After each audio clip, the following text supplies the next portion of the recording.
munaasabad lagu soo xirayo ciidamada booliska oo ka kooban 200 oo askari muddo 3 bilood tababar ku qaadanaya dugsiga booliska tababarka dowlad goboleedka Hirshabelle ayaa waxa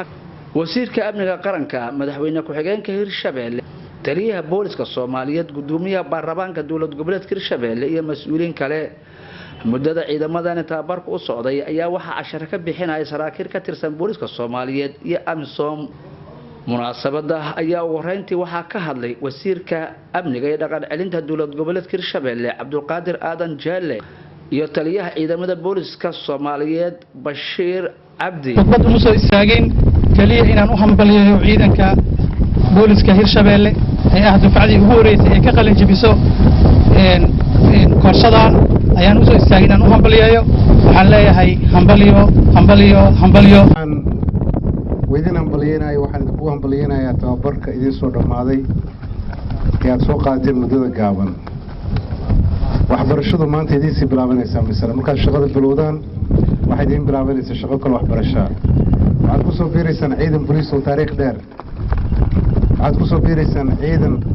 بالذهب كقال تاريخ المدة الصومالية وحن رجينا يا إن إذن كده إذن كنا مكان عيدن بوليسا وقبله وناقله ومد الشعب كسومالي وأديقه سيدة عنما وشغية واجب كل نبته بدين أمبلينا يا السلام عليكم ورحمة الله waxaa ismaalkaas ka hadlay wasiirka amniga qaranka Maxamed Abuukar Islaaw Ducaale oo dhiirigeliyay ciidamadaasi tababarka u soo xirmay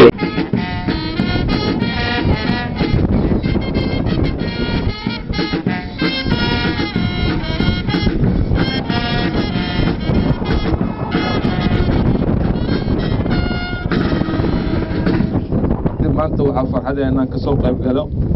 xafladan xiritaanka dufcada ugu horeysay 200 ay yeeshaan maamulka Hirshabelle waxaa kaloo farxadii ah ka soo qayb galo markii ugu horeysay maamul goboleedka Hirshabelle loo dhisay ciidan booliska intaas kadib waxaa ogaataan ciidanka horteeda ka soo horjeedo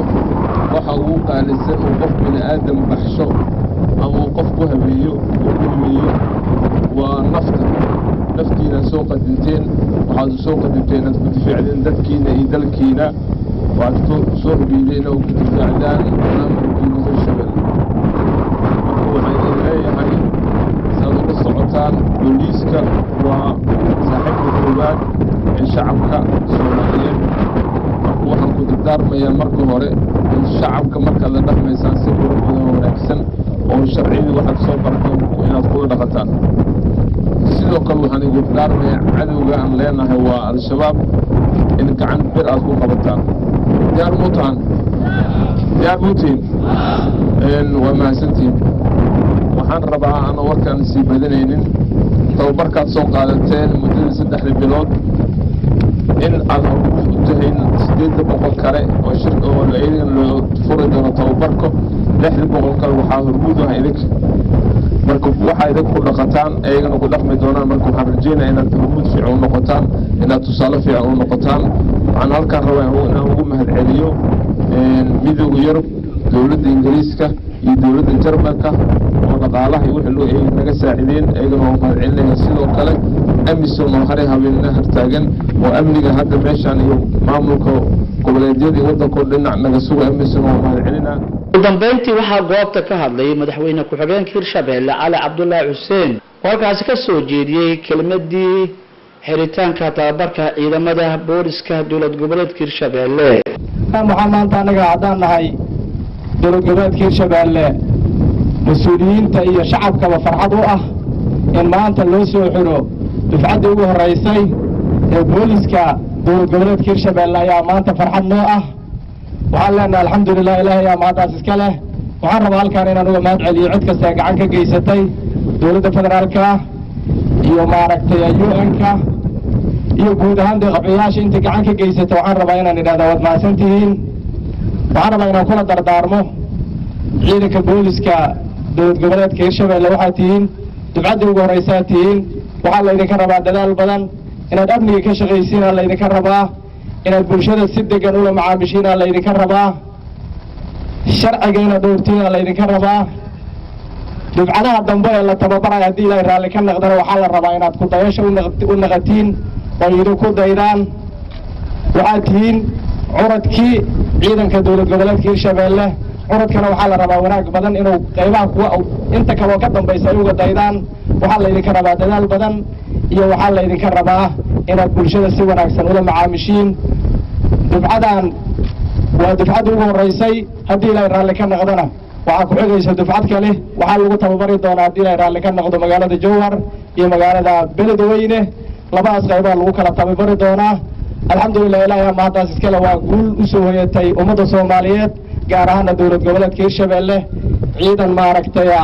sidaan u diyaarsan in loo soo xiro maanta tababarkii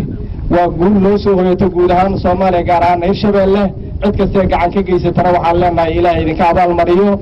insha Allah haddii ilaahay raalli ka noqdo annaguna waa dadaalaynaa cid maaragtay talo iyo maaragtay wax qabad labadaba nagu soo kordhaysana waa soo dhaweynaynaa aad iyo aad u mahadsantihiin ciidanku wuxuu taagan yahay muddo dheer oo qorax taagan yahay waxaan rabaa inaan idhaahdo dadaal badan la idinka rabaa cid kasta ee gacan ka geysatay tababarkaana waxaan leenahay waad ku mahadsantihiin garab istaagka aad garab istaagteen ummadda Hirshabeelle waxaan rabaa inaan idhaahdo waad mahadsantihiin dulqaad badan la idinka rabaa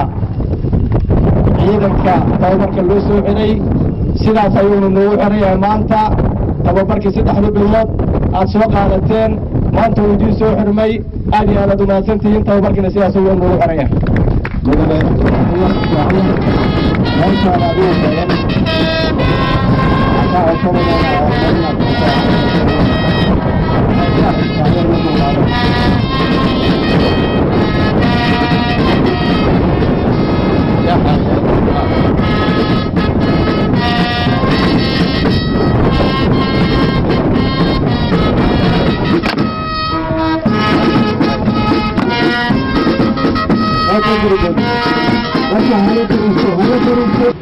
ugu dambeyntiina waxaa la guddoonsiiyey